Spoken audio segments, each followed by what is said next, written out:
नमस्कार दोस्तों, आप सभी का मैं अपने इस यूट्यूब चैनल में एक बार फिर से बहुत बहुत स्वागत करती हूँ। मैं हूँ शीला और हम पढ़ रहे थे इकाई एक वास्तविक संख्या है, जिसमें आज हम शुरू करेंगे उदाहरण 1 से। तो उदाहरण 1 हमारा कहता है संख्याओं 4 की घात n पर विचार कीजिए, जहाँ n एक प्राकृत संख्या है। n क्या है? क्या हमारा n हमारा बोल रहा है कि n हमारा एक प्राकृत संख्या है और प्राकृत संख्या हमारी एक से शुरू होती है, यानी 1 2 3 करते करते अनंत तक जाती है। तो हमारा n एक प्राकृत संख्या है। ये कह रहा है, इस पे हमें क्या विचार करना है? जांच कीजिए कि क्या n का कोई ऐसा मान है, n का कोई ऐसा मान हो सकता है जिसके लिए 4 की घात n यानी कि 4 की घात n यानी 4 की पावर n अंक शून्य पर समाप्त होता हो।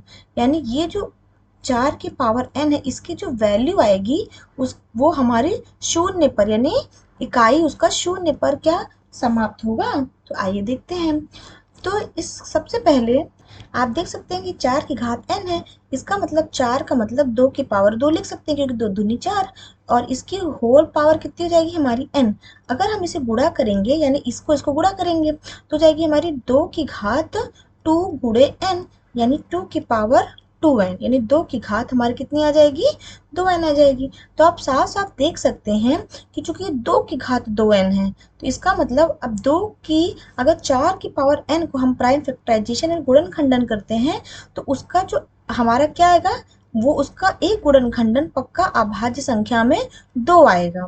क्या आएगा? हमारा 2 आएगा। तो इसका मतलब ऐसी कोई संख्या ही नहीं है जिसमें 4 की पावर n का जो हमारा अंक जो समाप्त होगा वो 0 से होगा। तो यानी कि ऐसी हमारी कोई संख्या ही नहीं है, यानी ऐसी संख्या नहीं है, नहीं है जिसमें 4 की पावर n अंक शून्य पर समाप्त होता है।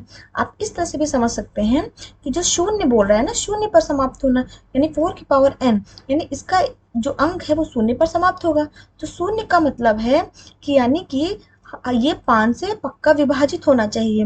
यानी क्योंकि 5 से वो संख्याएं विभाजित होती हैं जिनकी इकाई में क्या आता है, या तो 0 आए या फिर हमारा 5 आए। जब ये दोनों संख्याएं आती हैं तो हमारी 5 से विभाजित होती हैं। तो यहाँ पे क्या कह रहा है कि 4 की पावर n बराबर 0 बराबर 0 जो बोल रहा है, यानी कि इसकी जो एक अंक होगी, जो अंक आएगा वो शून्य पर समाप्त होता है। लेकिन ऐसा है ही नहीं, क्योंकि इसका जो अभाज्य जब गुणनखंडन करेंगे तो वो 2 की घात में आ रहा है, यानी उसका अंक किस में समाप्त हो रहा है? 2 में समाप्त हो रहा है। तो 5 इस, और अगर 0 आ रहा है तो यानी 5 समाप्त होना चाहिए, जो कि ये बिल्कुल नहीं सही है। तो इसलिए ऐसी कोई संख्या ही नहीं है जिसमें 4 की पावर n हमारी शून्य अंक पे समाप्त होती है, शून्य अंक पर समाप्त हो। आगे बढ़ते हैं। आगे हमारा उदाहरण 2 जो बोलता है संख्याओं 6 और 20 के अभाज्य गुणनखंडन विधि यानी कि प्राइम फैक्टराइजेशन मेथड से हमें HCF और LCM निकालना है। तो ये भी बहुत ही सिंपल है। सबसे पहले 6 और 20 हमने ऐसे लिख लिया और साइड में 6 का हमने प्राइम फैक्टर निकाले।